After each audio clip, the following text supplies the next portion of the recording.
신전뉴스 첫 순서는 서울동안교회 김영주 목사님, 광주양림교회 김현주 목사님, 대전제일교회 김철미 목사님을 연결합니다. 세계 최고의 투자가인 워렌 버핏은 기업의 기술과 리더의 용기, 직원들의 사기, 이 세 가지가 특별하면 다른 위험은 감수하고 풀베팅을 합니다. 워렌 버핏의 투자 철학은 작은 계산과 환경에 휘둘리는 현대인의 신앙생활에 경종을 울립니다. 저는 중학교 2학년 첫 시험 때 70명 학생 중에 70등 꼴찌를 했습니다.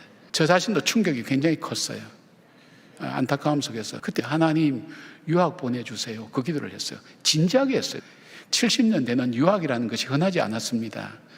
그리고 저희 아버님이 군인이셨기 때문에 그 집안이 넉넉하지도 않았습니다. 근데 그렇게 기도하고 저는 잊어버렸어요. 정말 포기하고 있었을 때 하나님께서 어느 날 갑자기 보내셨어요. 1992년 4월 23일 날 제가 출국했는데요. 그때는 신학교 교수라 할지라도 미국 비자가 안 나왔어요. 하나님께서 비자를 주시고 가게 하셨어요. 재정에 대한 문제, 앞으로 어떤 일이 내 삶 속에 전개될 것인지, 영어도 잘하지도 못하는데 어떻게 할까, 그런 걱정과 두려움 속에 꽉 차서 비행기 딱 탔는데, 형준아, 나는 너의 기도를 듣고 약속을 지켰다. 순간 중학교 2학년 시절로 돌아가서 눈물을 흘리면서 하나님께 기도했던 거 저는 잊어버렸는데 그 하나님을 기억하고 계시더라고요. 너와 약속을 지켰어. 너 기도를 들었어. 그래서 마음의 평안이 오기 시작하는 거예요. 아, 그렇구나. 기도한 사람은 잊어버려도 진심으로 하나님께 기도하는 그 기도는 하나님께서 듣고 계시고 알고 계시는구나. 그리고 하나님께서 역사하시는구나. 이 에스더서를 통해서 말씀하시는 그 하나님의 모습은, 하나님은 기도하는 자의 간구를 외면하지 않는다는 것입니다. 모든 유다 백성을 죽이겠다는 왕의 조서가 알려졌을 때 모르드게가 한 일은 기도였습니다. 모르드게뿐만 아니라 온 유다 백성이 함께 금식하며 울며 부르짖고 기도합니다. 왕후 에스더가 이 일을 알고 모르드게에게 이렇게 답합니다. 당신은 가서 수산에 있는 유다인을 다 모으고 나를 위하여 금식하되 밤낮 3일을 먹지도 말고 마시지도 마소서. 나도 나의 시녀와 더불어 이렇게 금식한 후에 규례를 어기고 왕에게 나아가리니 죽으면 죽으리다 하니라. 사랑하는 여러분, 이제 우리의 삶을 바꾸십시다. 전에는 내 힘으로 살았지만 이제는 말씀 붙들고 말씀이 인도하는 대로 한 걸음씩 한 걸음씩 걸어가 보십시다. 그리고 겸손하십시다. 범사에 나를 낮추고 하나님의 인도하심 속에 내 삶이 있습니다. 고백하십시다. 그리고 지치고 힘들고 아무것도 할 수 없다고 생각될 때 잊혀졌던 기도의 자리, 쉽게 생각했던 그 기도의 자리 다시 돌아오시기를 바랍니다. 오늘 본문 말씀이 다윗 왕의 유언입니다. 이는 다윗의 마지막 말이라. 사무엘하 23장은 다윗의 유언을 기록해 놓고 있습니다. 이 유언은 크게는 이스라엘 백성 전체를 향한 것이고 작게는 자기 자녀들을 향한 유언일 겁니다. 그리고 길게는 오늘 여기 앉아있는 저와 여러분, 후대의 그리스도인들을 향한 유언입니다. 다윗 왕은 어떤 유언을 하고 있는 걸까요? 한마디로 말하면 나는 평생 하나님 안에서 살았다. 너희도 평생 하나님 안에서 살아라. 여러분, 평소에 우리가 죽을 일 생각하고 사는 사람 거의 없습니다. 그래서 오늘처럼 다윗 왕의 유언에 대한 설교를 들으면 유언장을 오늘 집에 가서 한번 써보세요. 하나님 안에서 나는 누구인가? 내 소개를 해보는 겁니다. 지금까지 나는 내 인생을 어떻게 살고 있는가? 지금까지 내 삶의 결과는 과연 어떤 열매가 맺혀지고 있는가? 한번 써보는 겁니다. 그러면 여러분의 인생이 정리가 되고 여러분의 신앙생활이 정리가 됩니다. 더 적용을 해드리면 이래요. 의사 선생님들을 예로 들어서 한번 써볼 거예요. 우리 광주 양림교회는 50명이 넘는 의사 선생님들이 계십니다. 단일 직종으로는 의사가 가장 많아요.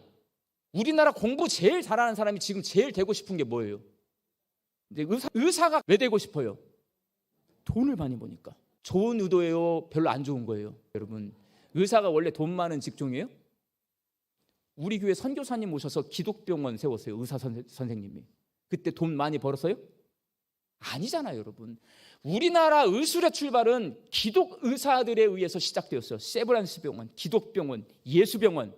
그럼 그 의사 선생님들이 돈 많이 버는 사람이었냐고? 아닙니다. 가난한 자, 나환 자, 세상에서 버림받은 사람을 예수님 대신에 돌보던 사람이 의사예요. 근데 그건 다 사라졌어. 뭐 하는 사람이요? 돈 많이 버는 사람. 우리 기독 의사들은요, 거기에 대해서 거부감을 가지셔야 됩니다. 예수님의 3대 사역이 있어요. 가르치는 사역, 고치는 사역, 선포하는 사역. 나는 돈 많이 버는 의사가 아니라 하나님이 의사로 불러주셔서 누구 대신에? 예수님 대신에 이 땅에서 아픈 병자들을 불쌍히 여기면서 고치라고 나 의사로 불러주셔서 나 의사의 사역을 감당하고 있습니다. 이걸 누가 보여주셔야 돼요? 세상 의사들은 안 보여줘요. 누가 보여줘야 돼요? 교회 다니는 그리스도인 기독 의사들이 이걸 보여주셔야 됩니다. 우리 교회 의사 선생님들의 유언장에 나는 하나님의 부르심을 받아서 예수님 대신에 이 땅에서 병든 사람들을 불쌍히 여기면서 그 사람들을 예수님 대신 고쳐준 삶을 살았던 사람입니다 라고 쓰실 수 있기를 바랍니다. 의사뿐만 아니라 다른 직종 다 마찬가지, 교사 뭐 다 마찬가지. 여러분은 지금 어떠한 일을 하고 계십니까? 하나님 안에서 어떻게 일을 하고 계십니까? 생각해 보셔야 돼요. 워렌 버핏이라고 하는 유명한 투자가를 알고 계시죠? 이분이 몇 가지 그 투자 원칙이 있잖아요. 저평가된 주식을 발굴해서 오랫동안 장기로 묵혀두고 있다. 그때마다 빼고 내고 뭐 이렇게 하지 않는 거죠. 그리고 정말 안전한 주식에 투자한다. 근데 이스카라고 하는 공작기계 회사를 인수하는 거였어요. 이스라엘에 제일 이 포탄이 많이 오가고 미사일이 많이 떨어지는 그곳에 자리 잡고 있는 회사였어요. 이 회사를 40억 달러라고 하는 거금을 들여서 인수를 한 것입니다. 그러한 투자하기로 작정을 했을 때 무슨 일이 있었냐는 거죠. 아주 중요한 얘기는 뭐냐면 워렌 버핏이 더 깊이 주의를 한 게 있었습니다. 이스카를 팔았던 그 회사의 소유주가 이렇게 얘기한 거예요. 이 지금 직원들이 반쪽이 났다 할지라도 우리는 반드시 납기를 지키고 고객에 대한 신뢰를 계속 가질 수 있도록 할 것입니다. 그리고 진짜 그렇게 한 거예요. 도전과 정신을 가지고 있는 사람들이 있다는 거. 이거는 믿을 만하다는 거죠. 그래서 워렌 버핏이 그 회사를 인수를 하고 그 회사에 대한 세계적인 평가가 다시 이루어지고 동반 상승하게 되는 그런 일들이 있게 됐던 거예요. 그러니까 여러분 중요한 거는 어떤 정신을 가지고 있는가 하는 거죠. 그것을 어떤 눈으로 바라보느냐 하는 거예요. 신명기 8장 2절 말씀입니다. 내 하나님 여호와께서 이 40년 동안에 내게 광야길을 걷게 하신 것을 기억하라. 이는 너를 낮추시며 너를 시험하사 내 마음이 어떠한지 그 명령을 지키는지 지키지 않는지 알려 하심이라. 아멘. 하나님께서 테스트하시고 알기를 원하셨던 게 있었죠. 왜 이렇게 하실까요, 여러분? 기왕에 그 출애굽 시키셨으면 그냥 곧장 가나안 땅으로 들어가서 그렇게 하면 안 될까요? 왜 하나님 이렇게 하실까요? 이유가 있죠. 이스라엘 백성들이 조금 더 인내라든지 뭐 어떻게 좀 참고 견디다든지 이런 게 없어요. 그냥 환경에 굴복하는 겁니다. 오늘 잘 먹고 잘 살면 되는 거예요. 그 이유를 볼 수 있는 눈도 없고 그럴 마음도 없는 겁니다. 근데 하나님은 어떻게 대우하시겠다는 거죠? 인격적으로 대하시겠다는 거죠. 하나님은 우리를 너희들 그냥 여기에서 잘 먹고 잘 사는 것으로 끝내버릴 그런 존재가 아니야. 그러시면서 하나님은 우리를 어떻게 해요? 하나님의 파트너로, 상대로 우리를 받아주시기를 원하셨던 거예요. 그래서 뭘 하는 거죠? 서로 인격적인 상호 대화가 이루어지는 거예요. 메신저 주스 두 번째는 고양 삼성교회 김영수 목사님, 울산 호계교회 김변문 목사님, 부산서교회 나이천 목사님입니다. 성령님과 동행하는 신앙은 목사님이나 신학자들의 영역이고 평신도들은 구경하거나 듣기만 하는 신앙생활에서 하루빨리 벗어나야 하는 이유를 절박하게 알려주십니다. 성령님이 누구냐? 성령님에 대해서 목사님이나 교수님들이나 신학의 문제지 이렇게 생각할 게 아니에요. 이 부분에 대해서 이해를 해야 신앙생활이 성숙하고 성장하고 영적 세계가 깊어집니다. 머리가 조금 아프면 다 싫어하잖아요, 요즘은요. 그런데 깊이 생각해야 될 것은 깊이 생각하셔야 됩니다. 사람들은요, 외롭고 힘들고 지치고 상해 있으면 위로해 주신다고 하면서 당신 요거 잘못해서 그래. 그거 고치면 괜찮아질 거야. 판단하고 해석하고 그런 거 묻지도 따지지도 않으시고 그냥 우리 편에 되어 주셔서 위로해 주시는 거예요. 예. 상처나고 지치고 힘들 때 우리 곁에서 위로해 주시고 품어 주시고 길을 걸어갈 수 있도록 격려해 주시는 분이십니다. 에이든 윌슨 토저, 이 시대의 마지막 선지자라고 일컬어지는 분인데 성령님을 소개할 때 이렇게 소개했어요. 나를 어떠한 위협 가운데서도 끝까지 지켜주시는 분. 여러분, 사람 사이에서도 내가 어려운 공경과 형편과 처지에 빠졌을 때 나를 지켜주고 돌봐주는 그 사람이 성령 충만한 사람이에요. 성경은 오늘 성령님의 임재를 구체적으로 표현하고 있습니다. 후련히 하늘로부터 급하고 강한 바람 같은 소리가 있었다. 그들이 앉은 온 집에 가득했다. 이렇게 기록했습니다. 하늘로부터 임하는 것이기 때문에 땅에 사는 우리 인간이 다 이해하는 데는 한계가 있어요. 급하고 강한 바람 같은 소리가 있었다고 했습니다. 바람은 느낄 수는 있어도 볼 수가 없어요. 성령님은 우리가 때로는 느낄 수 있는 방식으로, 때로는 우리가 보지도 못하고 느끼지도 못하는 방식으로 임재하시는 거예요. 성령 강림을 마치 특별한 신비한 체험과 특별히 눈에 보이는 은사체험 방식으로만 이해하면 위험합니다. 그래서 성령 충만한 사람의 첫 번째 특징은요, 하늘로부터 임하는 소리를 듣고 그 소리를 가슴에 담고 붙들고 사는 사람. 다시 말씀을 드리면 말씀의 사람인 것을 말합니다. 말씀이 자기 삶의 기준이 되는 사람.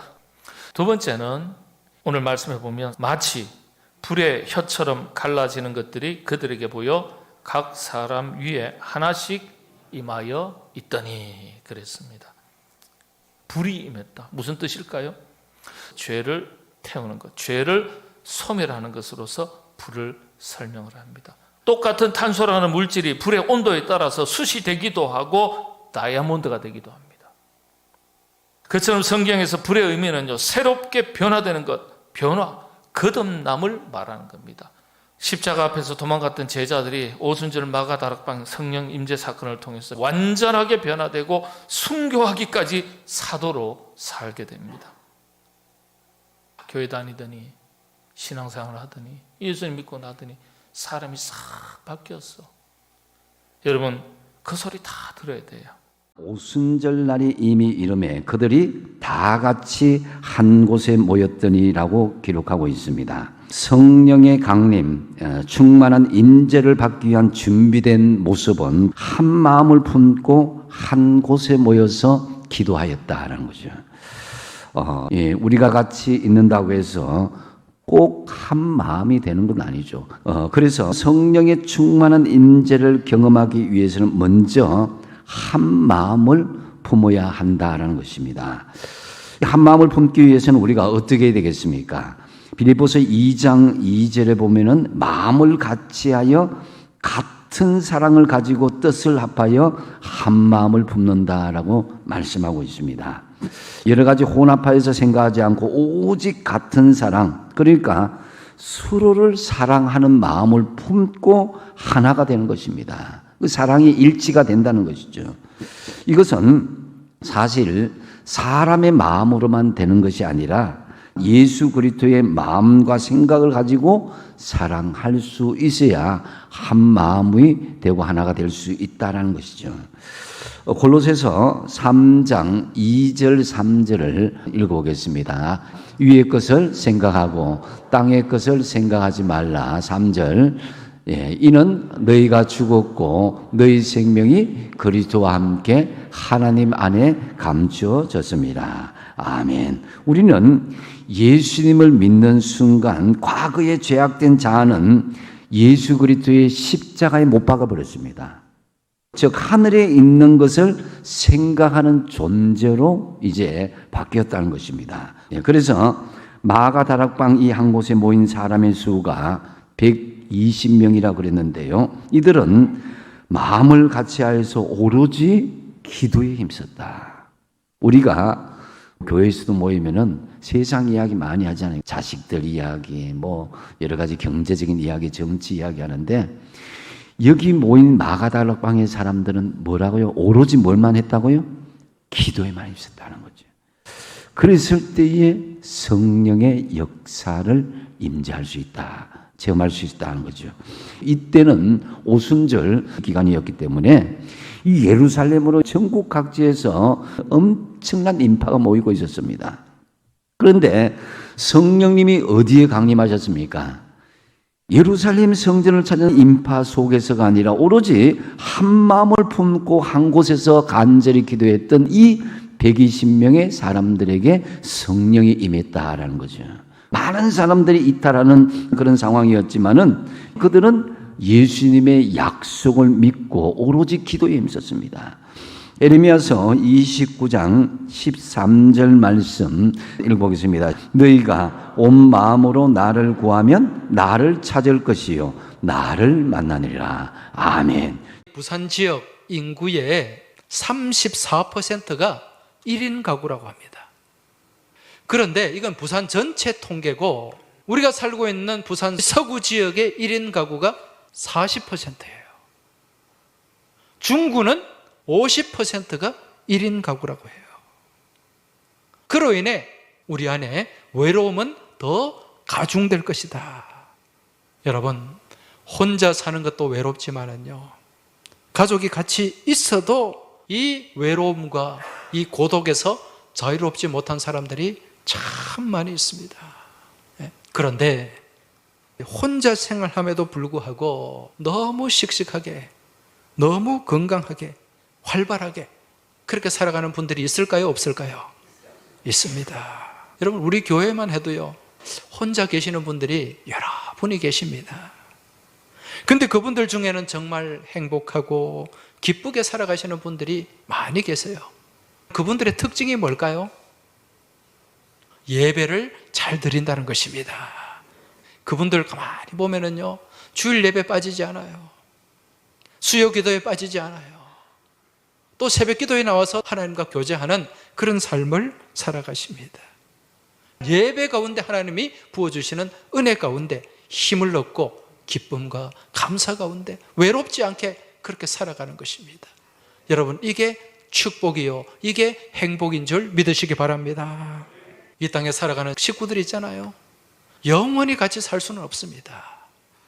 언젠가는 다 이별을 해야 돼요.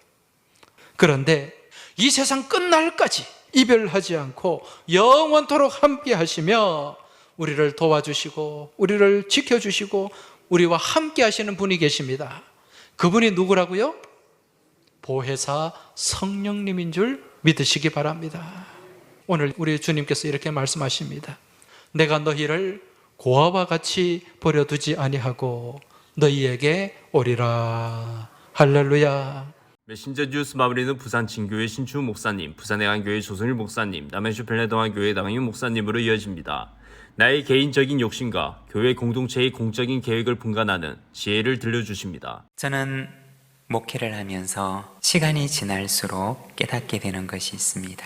내 욕심과 하나님의 계획입니다. 예전에는 이 둘 사이가 잘 구분이 되지 않았고, 그래서 하나님보다 내가 앞서려고 하는 경우들이 많았습니다. 목회를 하면서 깨닫는 것은 하나님께서 걸어가시는 그 보조에 나를 맞추어 가는 것이 얼마나 중요한 것인가 라고 하는 것입니다. 그리고 더딜지라도 그것이 가장 빠른 길임을 저는 조금씩 알아갑니다. 우리가 선교에 있어서 가장 중요한 것은 모든 일들의 출발점이 하나님이시라고 하는 사실을 인정하는 것입니다. 그러면 우리는 누구냐? 하나님께서 행하시고자 하시는 그 일에 참여하는 자라고 하는 것입니다. 교회 선교 역사를 보게 되면 이것을 깨닫는데 참으로 오랜 시간이 걸렸습니다. 선교의 주체가 나인 줄로 알고 그렇게 내 열심을 가지고 선교를 하고자 했던 것들이 선교의 역사 가운데 있었습니다. 그러나 선교의 역사가 거듭되면서 교회는 선교의 주체가 내가 아니라 바로 하나님이라고 하는 사실을 깨닫게 됩니다. 여러분, 우리는 왜 기도해야 할까요? 그것은 하나님의 뜻을 분별하기 위함입니다. 그리고 내가 가고자 하는 방향에서 하나님께서 가고자 하시는 방향으로 옮겨갈 수가 있는 것입니다. 이와 같은 순종이 기도라고 하는 이 영적인 시간을 통해서 이루어지는 것입니다. 여러분, 하나님보다 앞서지 말고 기도하며 하나님의 뜻을 분별하고 하나님의 뜻에다가 내 뜻을 포개어서 하나님께서 가고자 하시는 그 길을 따라 순종의 길을 걸어가는 저와 여러분의 삶이 되시기를 바랍니다. 꼬리에 꼬리를 무는 그날 이야기라고 하는 프로그램이 있어요. 근데 그 중에 1986년 6월에 여수의 한 동굴에서 시신으로 발견된 신호수라고 하는 그 당시 23살 된 청년의 죽음에 대한 이야기가 나왔어요. 목을 맨 채로 발견됐기 때문에 경찰은 자살했다라고 생각을 하고 묻어버렸어요. 그런데 신호수의 그 아버지가 그 얘기를 들어보니까 이 아들이 자살한 게 아니라고 하는 게 분명히 알겠어요. 그러니까 그 아들의 죽음의 이유를 밝히는데 그 일생을 사용하는 거예요. 그래서 23년 후에 아들이 가혹 행위에 의해서 타살됐다는 게 밝혀진 것이죠. 그 아버지가 인터뷰하는 것, 그 아버지의 눈물, 그것을 보면서 하나님 아버지의 마음을 생각하게 됐어요. 하나님 아버지께서 그 아들 예수님을 이 땅에 보내시고, 그리고 우리의 모든 죄를 다 지시고 예수님께서 십자가에서 죽으셨잖아요. 근데 세상 사람들은 예수님이 그냥 자기의 죄로 죽었다고 생각하는 거예요. 그리고 많은 사람들은 그 죽음에 대해서 별로 관심이 없어요. 예수님이 2000년 전에 죽었는데 그게 무슨 나하고 상관이 있느냐는 식이에요. 그리고 예수님을 믿는 사람들도 크게 관심이 없는 것처럼 보일 때가 참 많아요. 그러나 하나님 아버지의 마음은 그렇지 않아요. 우리 하나님 아버지의 마음은 한 사람도 그 아들 예수님의 죽음의 이유를 오해하는 사람이 없기를 바라는 거예요. 아니, 그 예수라는 분 그냥 자기 죄로 죽었지, 그 예수라는 분 죽음 나하고는 별로 상관없어, 그렇게 생각하는 사람이 한 사람도 없기를 바라는 거예요. 그게 하나님 아버지의 마음이에요. 그 하나님 아버지의 마음을 누가 알아요? 아버지의 영, 하나님의 영이신 성령님이 아시잖아요.